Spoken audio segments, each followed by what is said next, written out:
131, Bajak Laut Tengkorak Iblis 2. Para anggota bajak laut terlambat menyadari mereka bukan lawan Jian Chen ketika satu ayunan pedang lawannya bisa menebas sekaligus dua tubuh rekannya. Mereka mencoba menangkis pedang Jian Chen dengan golok tetapi pedang emas Jian Chen dapat memotong senjata mereka seperti tahu. Melihat besi yang kuat saja dapat mudah ditebas seperti itu membuat para bajak laut menjerit ngeri. Mereka ingin menjauh atau berlari dari Jian Chen tetapi sebelum mereka melakukannya tiba-tiba tubuh para bajak laut merasakan sensasi dingin yang hebat. Rasa dingin itu membuat tubuh mereka kaku serta dari kulitnya tercipta serpihan es. Teknik elemen es Jian Chen sekarang sudah di tahap tertentu walau memang masih harus dilatih lebih lanjut tetapi levelnya kini dapat membuat kulit pendekar yang ada di alam jiwa terbungkus es. Walau aura es Jian Chen tidak dapat membunuh seseorang namun itu cukup membantu mempengaruhi pertarungan. Ketika tubuh lawannya tidak bisa bergerak lagi Jian Chen dengan mudah menebas para bajak laut itu, sekali ayunan pedangnya satu kali nyawa melayang. Jian Chen membunuh semua para bajak laut yang ada di kapal penumpang, yang tersisa kini hanya ada di kapal mereka.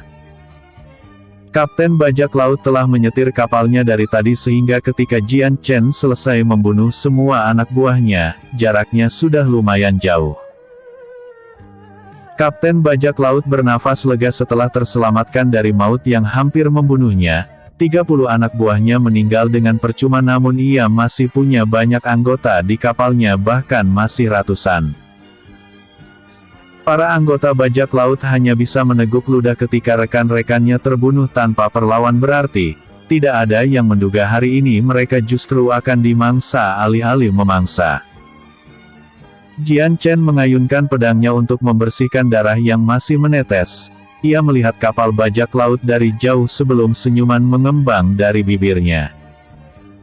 Jian Chen tanpa aba-aba langsung loncat dari kapal ke laut tetapi ketika kakinya hendak menginjak air tiba-tiba air tersebut membeku di sekitar kakinya. Jian Chen kini berdiri di serpihan es yang dibuatnya, setiap kali ia melangkah maka air yang hendak diinjaknya akan membeku secara otomatis. Melihat kapal bajak laut yang perlahan menjauh Jian Chen berlari mengejarnya. Aksi tersebut membuat jantung para bajak laut hampir copot ketika di mata mereka Jian Chen seperti berjalan di atas air. Kapal bajak laut memang bergerak cepat dengan menurunkan semua layar yang ada hanya saja di depan kecepatan Jian Chen itu masihlah lambat. Tidak membutuhkan waktu lama hingga Jian Chen menyusul mereka dan melompat ke atas kapal, kedatangan dirinya menanamkan ketakutan mendalam bagi musuh-musuhnya. Tuan Pendekar, mohon maafkan kami yang telah menyinggung sosok besar seperti Tuan. Kesalahan kami sudah tak bisa diampuni ini tapi biarkan kami bernafas untuk memperbaiki semuanya. Para bajak laut itu langsung buru-buru bersujud meminta pengampunan pada Jian Chen. Wajah Kapten bajak laut menjadi buruk ketika melihat situasi tersebut. Ia bimbang apakah harus bersujud seperti anak buahnya tetapi harga dirinya yang sebagai pemimpin menolak keras. Aksi tersebut justru membuat Jian Chen tertawa alih-alih rasa kasihan. Apakah kalian mengampuni mereka yang pernah kalian bunuh? Bukankah mereka juga memohon seperti ini tetapi kalian tetap mencabut nyawanya? Apakah kalian tidak berpikir ke sana? Jian Chen tertawa mengejek. Jian Chen mengetahui jelas bahwa di masa depan bajak laut tengkorak iblis akan menjadi bajak laut yang kuat di Kekaisaran Naga. Tak terhitung kapal telah dihancurkan oleh tangan mereka, pembunuhan, penculikan, pemerkosaan telah dilakukan oleh mereka di sepanjang laut. Para pemerintah provinsi tidak ada yang berniat memburu bajak laut ini karena selalu beranggapan bahwa itu adalah tanggung jawab provinsi lain atau pemerintah Kekaisaran Naga. Sehingga akhirnya bajak laut tengkorak iblis semakin kuat dan banyak pengikutnya. Jika dibandingkan yang dulu, saat ini Kapten bajak laut itu masih berada di alam kehidupan sementara di kehidupan Jian Chen yang lalu atau tepatnya 8 tahun dari sekarang Kapten itu sudah di alam bumi. Kapal bajak laut itu juga masih satu meski jumlah anggotanya sudah ratusan, nanti di masa depan sekitar 7 kapal besar yang dimiliki bajak laut tengkorak iblis, jumlah anggota bahkan telah ribuan. Jian Chen tersenyum dingin ke arah para bajak laut, mata emasnya terlihat bersinar beberapa saat. Melihat pasihnya kalian memohon aku bisa menebak kalian juga sudah melakukan hal yang sama seperti ini, memohon pengampunan untuk mempertahankan nyawa, bersujud dan berharap belas kasihan pada seseorang yang seharusnya kalian tidak singgung. Perkataan Jian Chen mengejutkan para bajak laut karena hal itu memang benar adanya. Jian Chen tersenyum sinis ketika reaksi mereka membenarkan jawabannya. Tanpa perlu basa-basi lagi ia mengalirkan tenaga dalam pada pedangnya sebelum bergerak maju.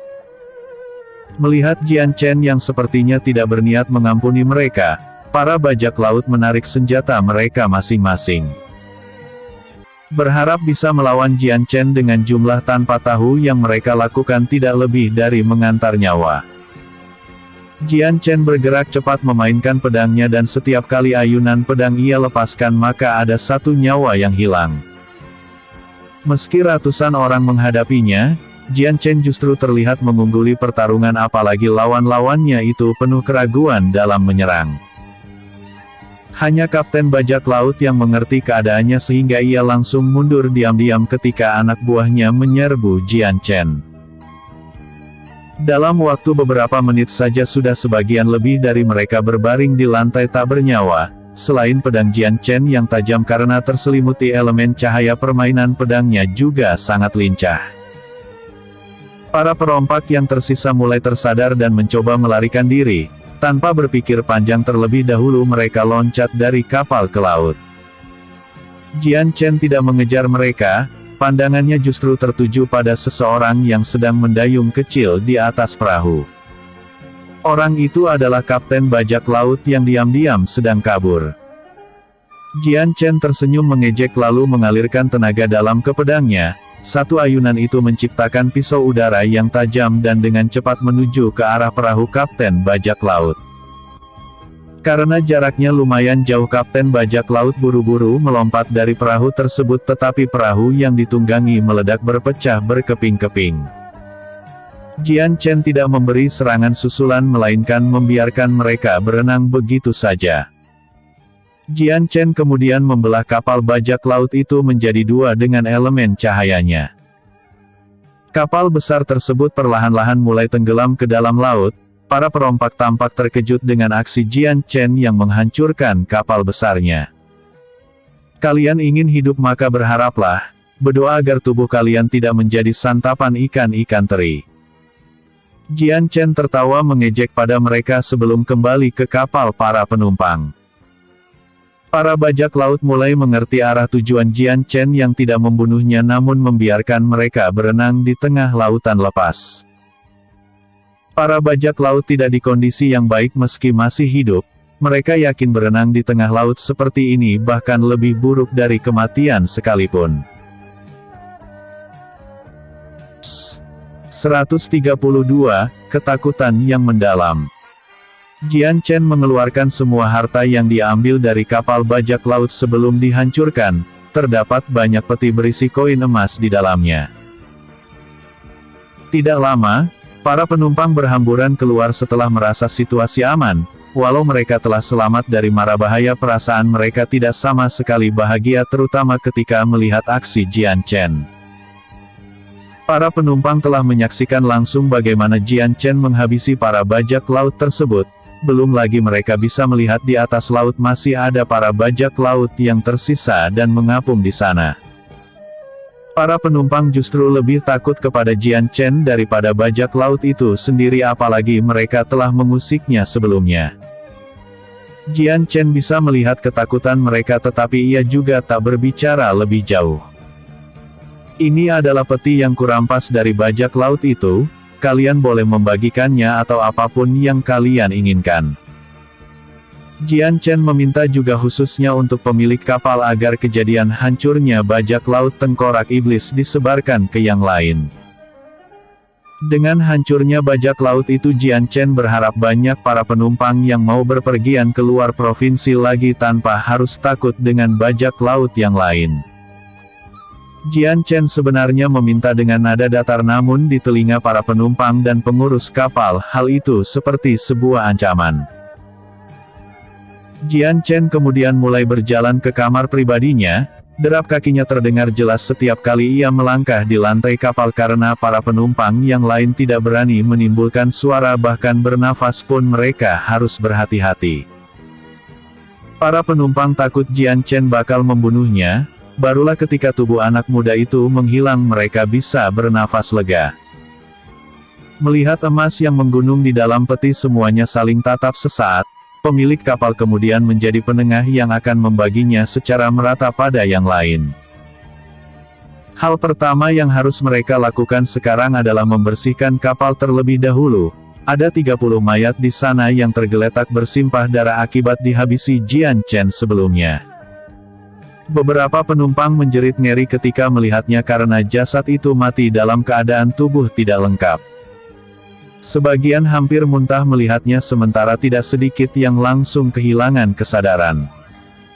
Mereka semua bertanya-tanya tentang identitas Jian Chen walaupun mereka tahu bahwa mencari lebih dalam adalah ide yang buruk. Jian Chen terlihat orang yang jahat di sini dibanding bajak laut itu sendiri.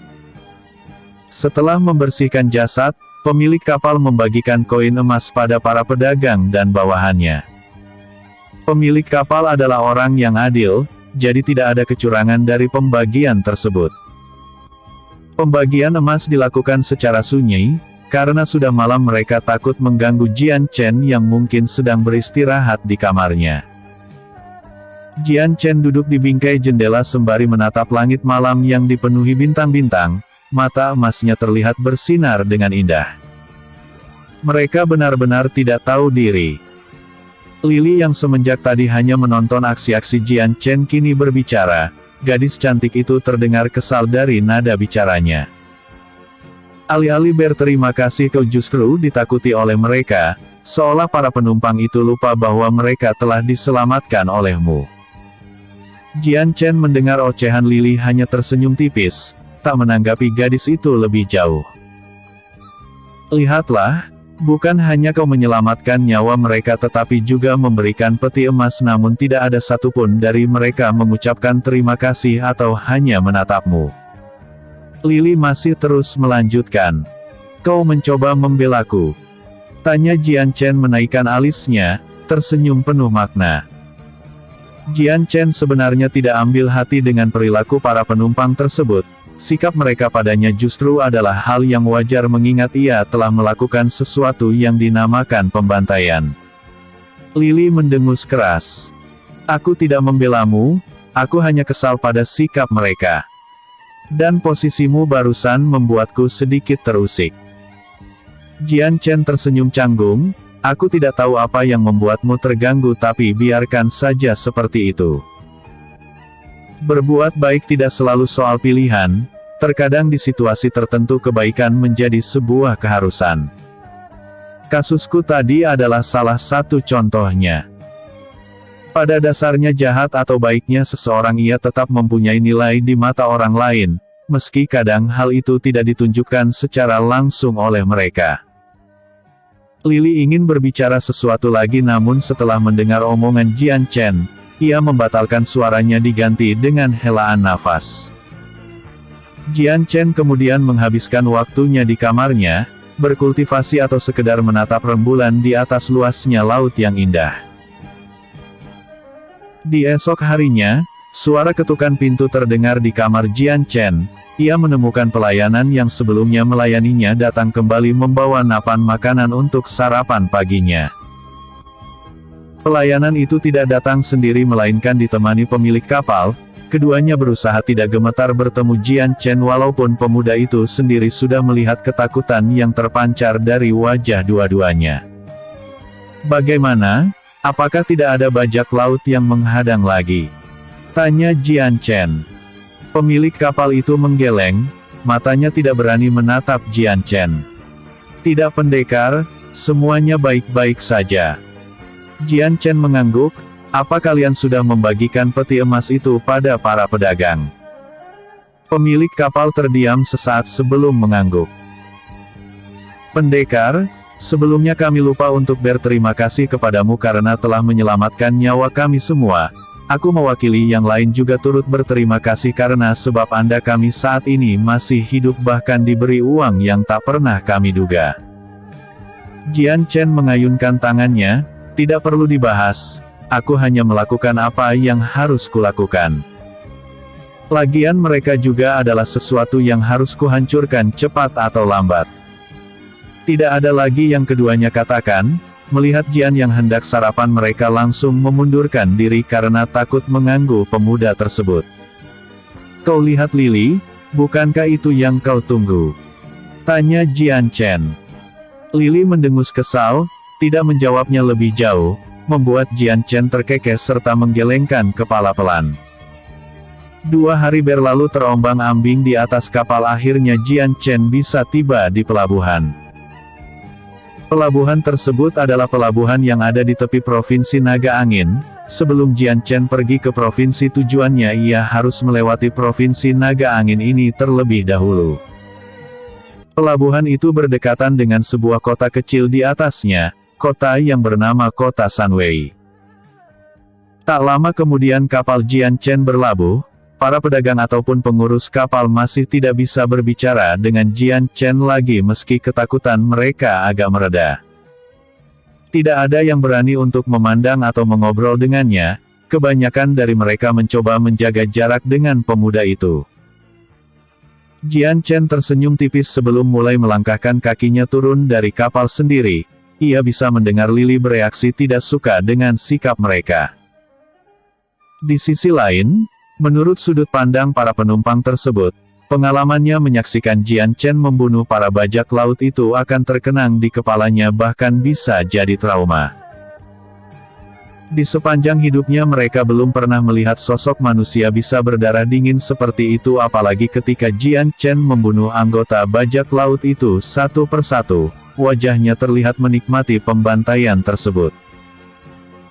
Bulu kuduk mereka merinding ketika mengingat Jian Chen tersenyum di setiap kali membunuh.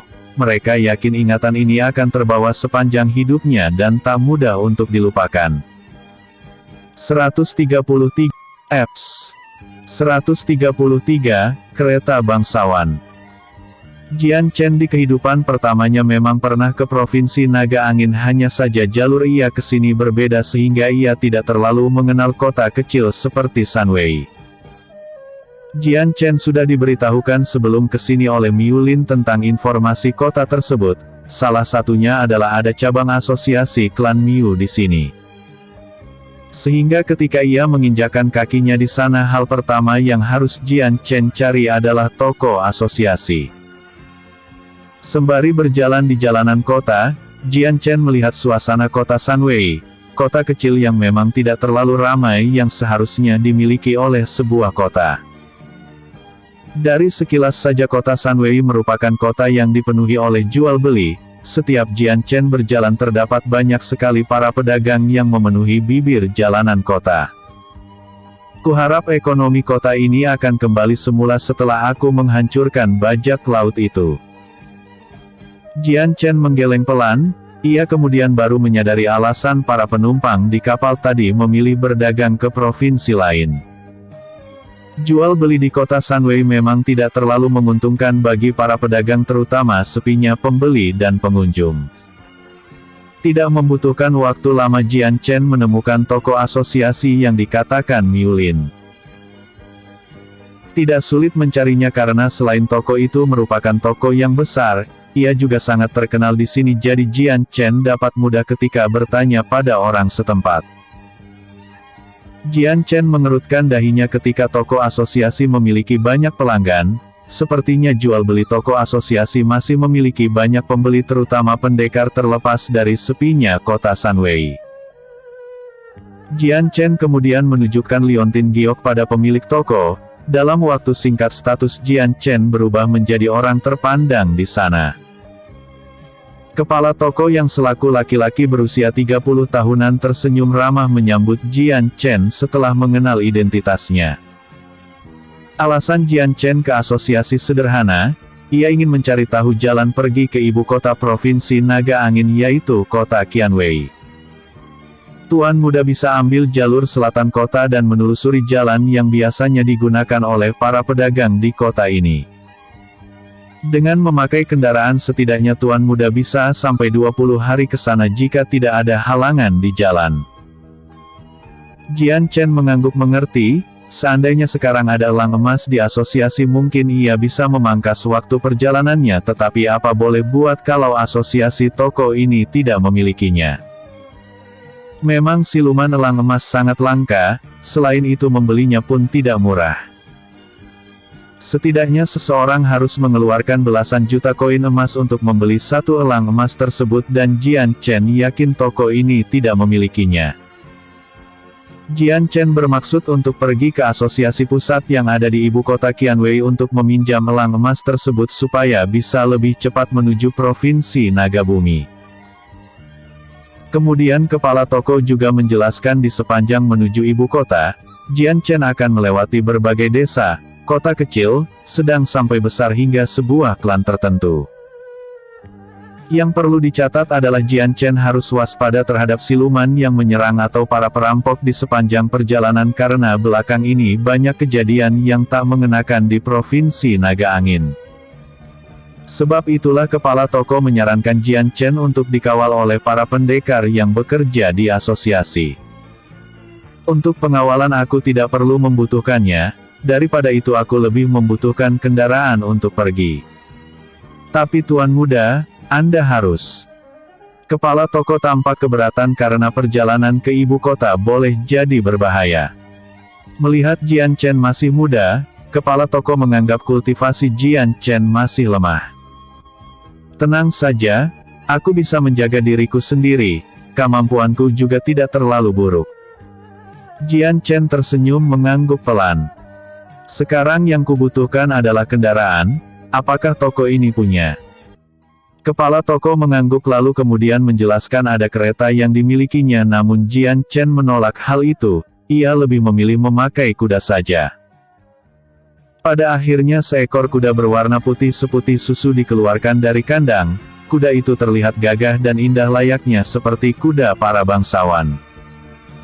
Jian Chen mengelus kepala kuda itu, berapa harganya, sepertinya ia sangat mahal.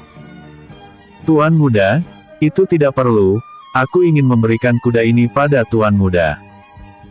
Jian Chen menggeleng lalu melemparkan kantong kulit pada kepala toko. Aku akan membeli kuda ini. Kepala toko melihat isi kantong kulit tersebut sebelum menahan nafas. Jumlah uang yang diberikan Jian Chen lebih dari cukup membeli 5 kuda putih itu. Kuda yang diberikan pada Jian Chen adalah kuda mawar putih, salah satu jenis kuda yang mahal di Kekaisaran Naga ini. Selain terkenal karena warna mereka yang cantik, kuda tersebut juga memiliki stamina lebih kuat daripada kuda pada umumnya. Kuda jenis mawar putih, jadi ini kuda yang terkenal itu. Jian Chen berdecak kagum setelah diberitahu kepala toko. Jian Chen kemudian menunggangi kuda tersebut, ia mengucapkan selamat tinggal pada kepala toko sebelum memacu kudanya meninggalkan kota Sanwei. 2 jam berlalu Jian Chen meninggalkan kota sembari menunggangi kudanya, ia tiba di salah satu hutan yang harus dilaluinya dalam perjalanannya.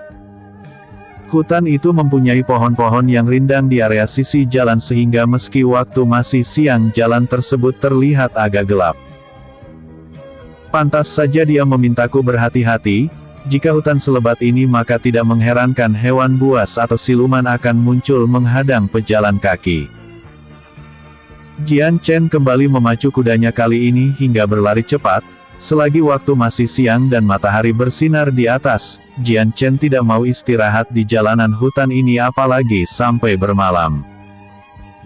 Jian Chen ingin terus membuat kudanya berlari namun ketika di tengah perjalanan, ia menemukan ada rombongan kereta yang berhenti tak jauh di depan jalannya. 5 kereta itu terlihat mewah dan tidak seperti kereta yang biasanya digunakan para pedagang. Jian Chen menebak bahwa kereta yang menghalangi jalannya adalah kereta dari para bangsawan. Pandangan Jian Chen beralih pada sesuatu yang membuat kereta itu berhenti. Tepat di kereta paling depan ada sebuah pertarungan antara para pengawal dengan gerombolan siluman serigala. Nona, sebaiknya Anda pergi dengan yang lain, kami tak bisa menahan serigala ini lebih lama lagi. Kepala pengawal yang mengikuti rombongan kereta tersebut, berteriak di sela ia bertarung. Tapi, bagaimana dengan kalian? Jika ditinggal di sini kalian bisa dalam bahaya. Seorang wanita yang ada di dalam kereta memucat ketika mendengarnya, ia jelas tak mau para pengawalnya mati di sini. Nona, masalah itu kami sebisa mungkin akan lari, tetapi untuk sekarang Nona dan lainnya harus pergi. Kepala pengawal menggigit bibirnya. Kalaupun kami mati di sini, itu sudah jadi tugas kami melindungi Nona. Para pengawal yang lain sudah hampir kewalahan menghadang banyaknya serigala yang menghampirinya, masalahnya mereka tak bisa menahan serigala itu lebih lama lagi. Bertarung sembari melindungi seseorang bukanlah perkara mudah, perhatian mereka akan selalu terpecah setiap waktu. Kau sepertinya akan membantu mereka, bukan? Mengingat karaktermu yang selalu ikut campur urusan orang lain. Lily bertanya dari dalam. Mereka sedang membutuhkan pertolongan, apakah aku harus diam saja saat mampu membantunya? Lily mengangkat bahu, itu terserah kau, aku tidak peduli apa yang kau lakukan asal selagi itu tidak membahayakan nyawamu, aku tidak protes. Oh, kau mengkhawatirkanku. Ih, amit-amit. Lily menjulurkan lidah kecilnya sembari melipat tangan di dada. Aku hanya mementingkan diriku sendiri. Kalau kau mati, aku juga mati. Awas saja kalau kau terbunuh, Tuan Putri ini akan membuat perhitungan besar denganmu. Jian Chen tersenyum kecut, ia masih tidak terbiasa dikasari oleh seseorang apalagi orang itu adalah wanita tercantik yang pernah ia temui seperti Lily. Jian Chen menghela nafas sebelum melompat dari kudanya dengan tinggi lalu mendarat di tengah pengawal tersebut, membuat yang melihatnya terkejut dengan kedatangannya yang tiba-tiba. 134, Mu Yuan. Jian Chen segera melepaskan hawa dingin di tubuhnya, membuat gerombolan serigala itu menghentikan langkahnya untuk bergerak maju.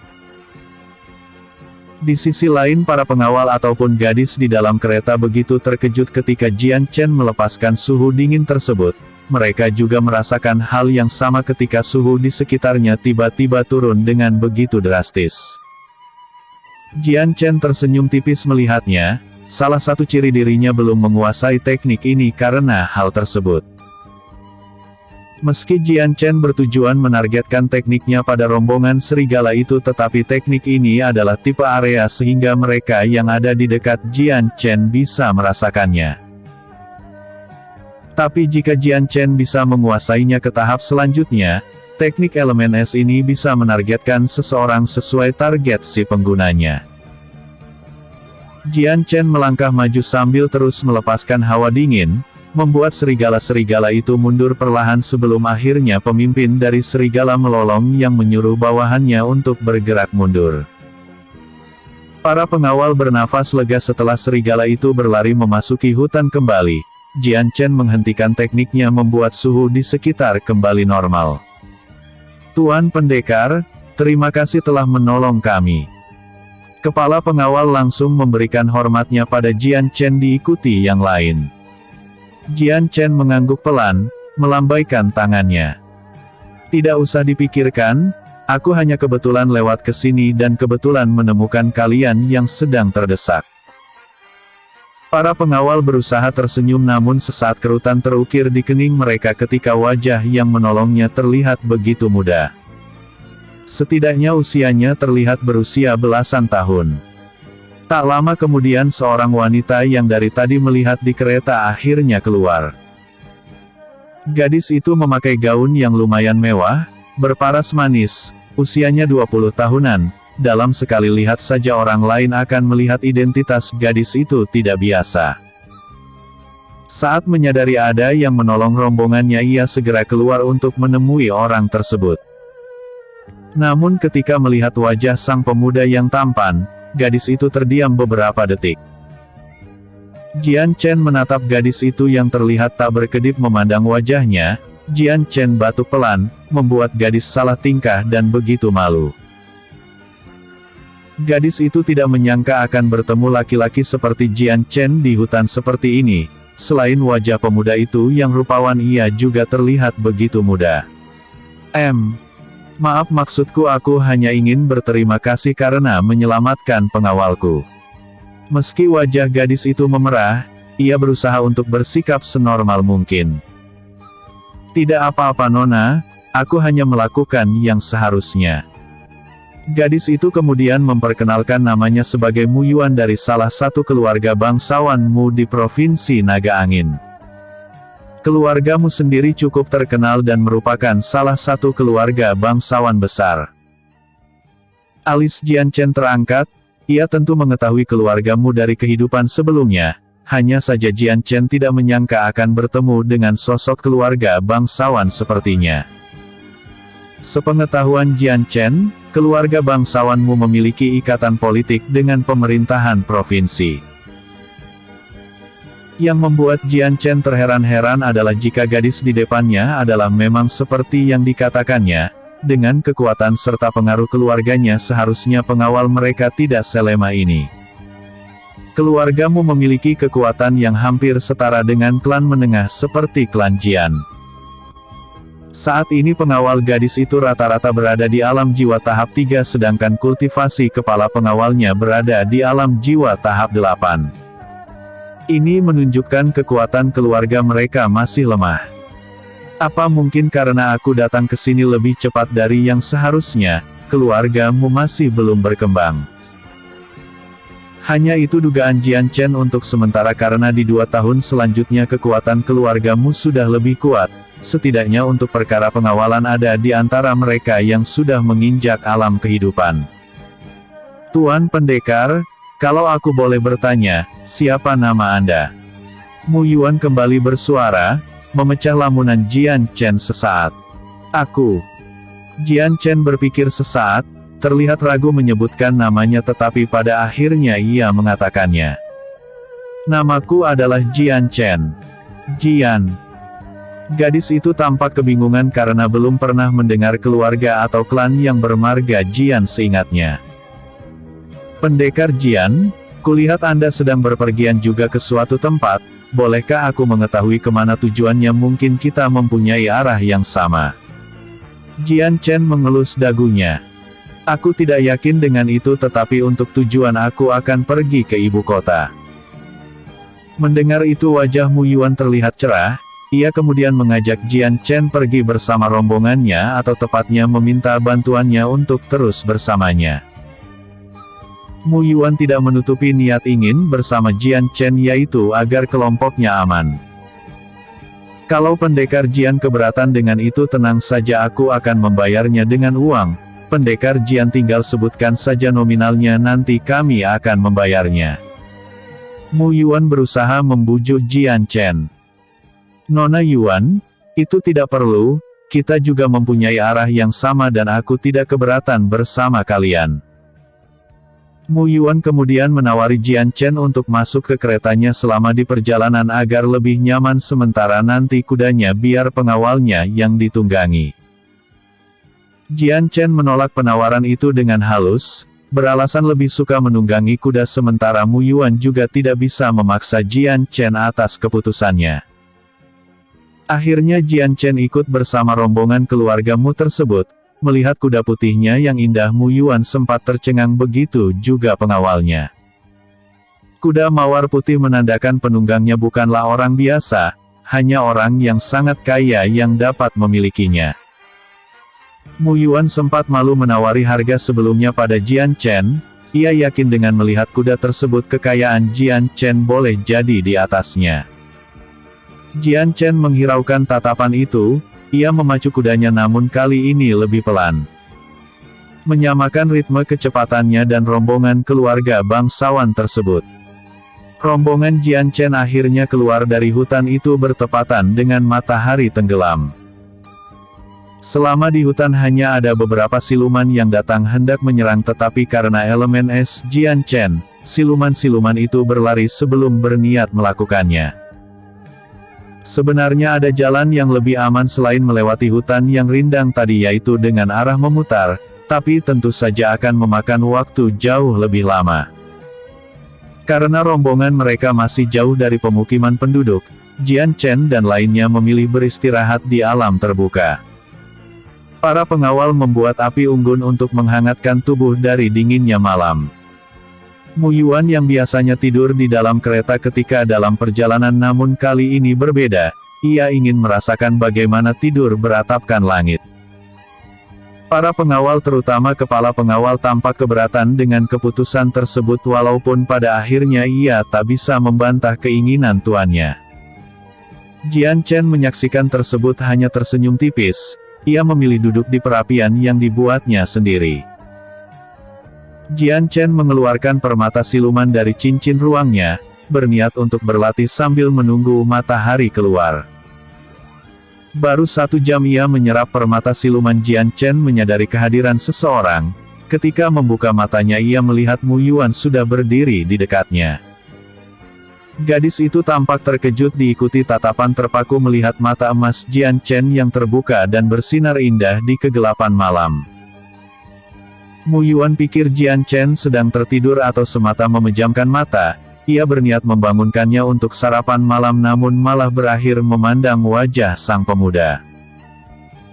135, Penyerangan. Maaf, sepertinya aku mengganggumu. Mu Yuan menyadari Jian Chen sedang berlatih saat tatapannya beralih ke permata siluman yang sedang dipegang pemuda itu. Jian Chen berusaha untuk tersenyum. Tidak mengganggu, apakah ada sesuatu yang Nona butuhkan? Ah, itu. Aku hanya ingin mengajakmu makan, aku tadi menyuruh para dayang untuk memasak sesuatu dan kebetulan sekarang selesai. Kalau Anda mau, Anda bisa ikut gabung. Sebagai seseorang dari keluarga bangsawan, Mu Yuan dibekali barang-barang yang lengkap seperti di istana meski sedang dalam perjalanan. Alat memasak adalah salah satunya. Jian Chen sebenarnya tidak sedang lapar, tetapi untuk menghormati tawaran Mu Yuan ia akhirnya mengangguk. Makan malam terlihat lebih hangat di rombongan mereka. Selain Jian Chen dan Mu Yuan, para pengawal serta dayang ikut makan bersama keduanya. Mu Yuan ternyata sering makan bersama bawahannya, tidak memandang rendah mereka, bahkan bagi gadis itu menganggap para pengawal atau dayang adalah seperti temannya sendiri.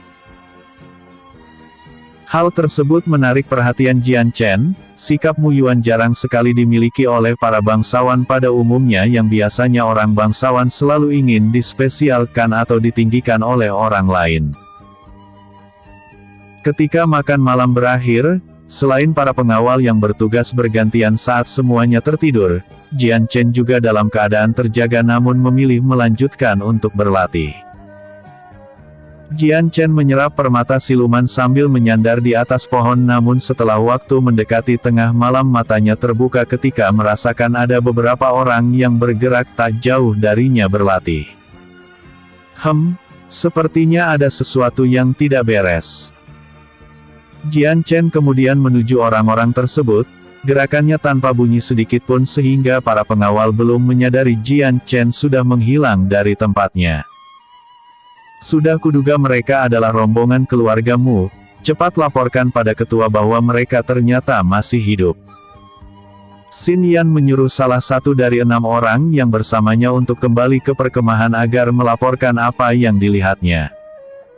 Orang yang disuruh mengangguk sebelum membalik badan. 5 orang yang tersisa keheranan ketika Xin Yan masih terus bergerak walau sudah bertitah demikian. Tetua Xin, bukankah kita harus menunggu ketua kesini sebelum kita bergerak lebih jauh? Tanya salah satu dari kelimanya. Xin Yan mendengus. Itu akan lama, kita akan selesaikan misi ini segera sebelum ketua datang. Xin Yan terus bergerak maju sementara 5 bawahannya tidak punya pilihan selain mengikutinya.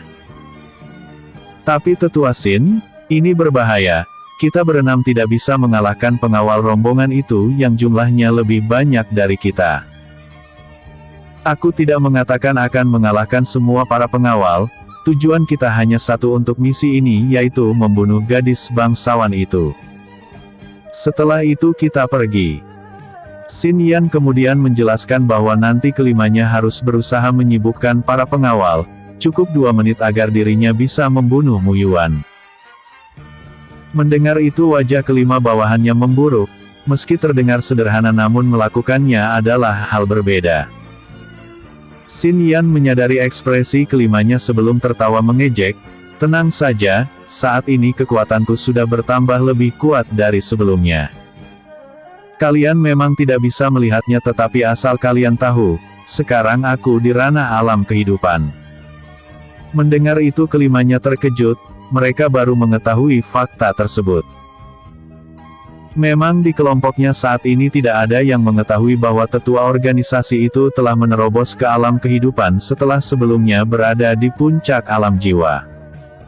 Tetua, selamat atas penerobosanmu.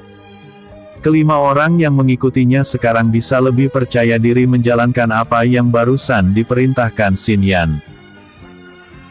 Sepengetahuan mereka rombongan keluarga bangsawan itu hanya memiliki belasan pendekar alam jiwa tahap 5 ke bawah dan pemimpinnya alam jiwa tahap 8.